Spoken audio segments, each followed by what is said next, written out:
MTE04 elementary algebra. Last class में हमने जून 2021 का क्वेश्चन नंबर 1 डिस्कस किया था, 1 का ए पार्ट डिस्कस किया था। आज हम क्वेश्चन 1 का बी पार्ट डिस्कस करेंगे। Can the following system of equation be solve by Cramer's rule? If yes use the rule to solve it, otherwise use the method of substitution to solve it. हमसे question में बोला गया है कि ये जो हमें गिवन सिस्टम ऑफ इक्वेशन है, अगर हम इसको क्रैमर्स रूल से क्रैमर्स रूल अप्लाई करके सॉल्व कर सकते हैं तो हमें उससे सॉल्व करना है, और अगर हमें कंडीशन मिलती है कि हम क्रैमर्स रूल से इसको अप्लाई नहीं कर सकते तो हमें इसको सब्स्टिट्यूशन मेथड से सॉल्व करना है। तो ये है आंसर 1 का बी पार्ट। हमें गिवन सिस्टम ऑफ इक्वेशन है, the given system is x plus y plus x plus y plus z is equals to 4, x minus y plus z is equals to 2 and 2x plus y is equals to 1 plus z। हम यहाँ पे क्या कर सकते हैं, z को LHS में ला सकते हैं, तो हमें यहाँ पे मिलेगा 2x plus y minus z is equals to 1।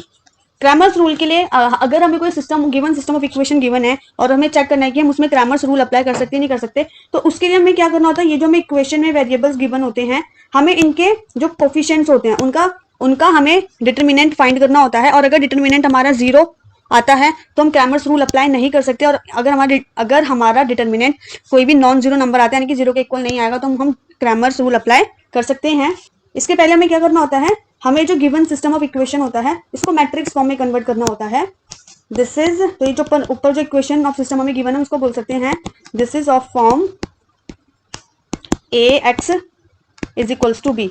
अब a क्या होगा, जो a होगा वो मैट्रिक्स a होगा एक्चुअली, जो क्या होगा, जो होगा यहाँ पे LHS में जो भी हमारे पास वेरिएबल्स हैं इनके कोफिशिएंट जो होंगे वो हमारा मैट्रिक्स A फॉर्म करेंगे। तो ये जो होगा, जैसे x का जो कोफिशिएंट होगा वो हमारा फर्स्ट कॉलम बनाएगा, y के कोफिशिएंट हमें सेकंड कॉलम देंगे, और z के कोफिशिएंट हमें थर्ड कॉलम देंगे।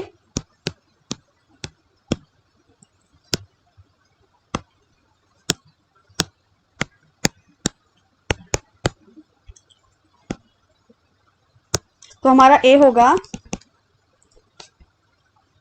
1 1 और 2, 1 1 2, b होगा 1 -1 और 1,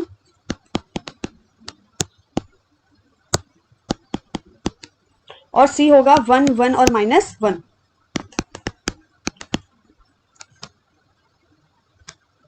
एंड यहाँ पर x क्या होगा, x वेरिएबल्स की मैट्रिक्स होगी x y और z। ये आपको पता है ना कि जब हम a और x को इनटू करेंगे तो हमें यही मिल जाएगा। और यहाँ पर b क्या होगा, b होगा हमारे पास जो राइट हैंड साइड में जो कांस्टेंट वैल्यूज है, यानी कि 4 2 और 1। अब अगर हमें ये चेक करना है कि हम इस गिवन सिस्टम में क्रैमर्स रूल अप्लाई कर सकते हैं नहीं कर सकते, उसके लिए हमें पहले जो मैट्रिक्स A है उसका हमें डिटर्मिनेंट फाइंड करना होगा। So let's find determinant of A का डिटर्मिनेंट कैसे फाइंड करेंगे हम, 1 इंटू ये हो जाएगा -1 इंटू -1 1, और 1 इंटू 1 हो जाएगा 1, और इनको माइनस करते हैं, -1 इंटू, ओके यहाँ पे 1 हट गया, 1 इंटू -1 हो जाएगा -1,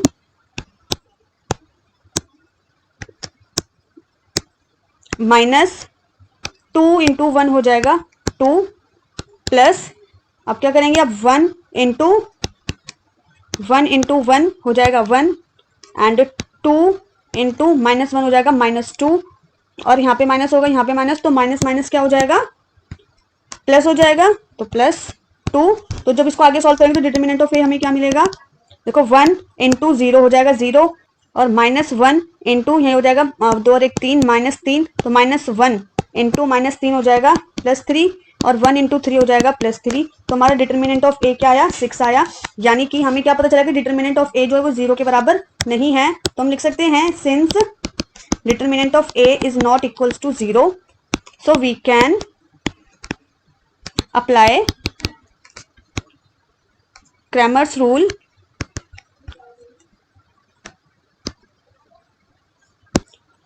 अब क्रैमर्स रूल अप्लाई करने के लिए हमें क्या करना होता है, हमें 3 क्वांटिटीज फाइंड करनी होती है। एक होता है D1, एक होता है D2 और एक होता है D3। वो हम कैसे फाइंड करते हैं, उसके लिए हमें कुछ अलग अलग मैट्रिक्स फाइंड करनी होती है। तो हम लिख सकते हैं फॉर दिस लेट्स इवेल्युएट। तो जो D1 होगा उसको देखो किस तरीके से डिसाइड करेंगे। जो D1 होगा वो क्या होगा, देखो हम यहाँ पे D1 की वैल्यू फाइंड करेंगे। D1 की वैल्यू की मदद से हम x की वैल्यू निकालेंगे, और जब हम D2 फाइंड करेंगे तो उसकी मदद से हम y की वैल्यू फाइंड करेंगे, और जब हम D3 निकालेंगे तो उसकी मदद से हम z की वैल्यू फाइंड करेंगे। तो इसीलिए हमें D1 से x की वैल्यू पता चलेगी। तो इसलिए जब हम D1 लेंगे तो जो D1 का जो फर्स्ट कॉलम होगा, हम उसमें फर्स्ट कॉलम की जगह जो मैट्रिक्स A है उसमें हम फर्स्ट कॉलम की जगह कॉलम B को लिखेंगे।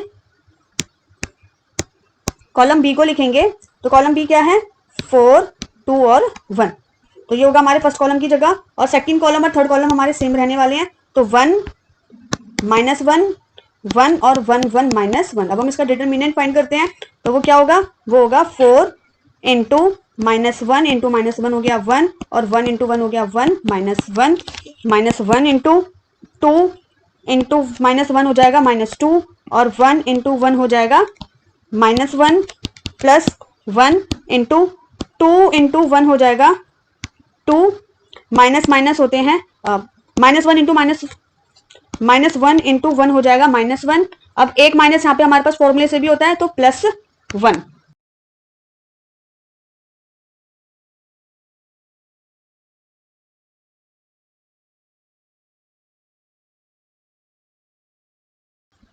अब इसको सॉल्व करेंगे तो हमें D1 मिलेगा 4, 1 -1 हो गया 0, तो 4 इंटू 0 हो जाएगा 0, -2 -1 हो गया -3, एंड -3 इंटू -1 हो जाएगा +3, 1 इंटू 2 और 1 हो गया 3, तो 3 1 जा 3। तो हमारा D1 आया 6। अब D2 फाइंड करेंगे। अब क्योंकि D2 से हमें क्या मिले, D2 से हमें y की वैल्यू पता चलेगी, तो इसलिए इस बार अब हम जो सेकंड कॉलम होगा उसको 4 2 1 से, यानी कि मैट्रिक्स B से रिप्लेस करेंगे। तो जो फर्स्ट कॉलम होगा वो भी सेम यहाँ पे जो है A के पास वही रहने वाला है। फर्स्ट कॉलम होगा हमारा 1 1 2, सेकंड कॉलम में हो जाएगा हमारे पास 4 2 1, और थर्ड कॉलम वही सेम 1 -1 1 1 2 4 2 1 और 1 1 -1। तो अब हम जब D2 फाइंड करेंगे तो वही सेम 1 इंटू 2 -1 -2 1 इंटू 1 हो जाएगा -1 -4 इंटू 2 इंटू -1 इंटू -1 हो गया -1, और 1 इंटू 2 हो गया 2 और माइनस हो जाएगा, प्लस 1 इंटू 1 हो जाएगा 1, और 2 इंटू 2 हो जाएगा 4 और -4।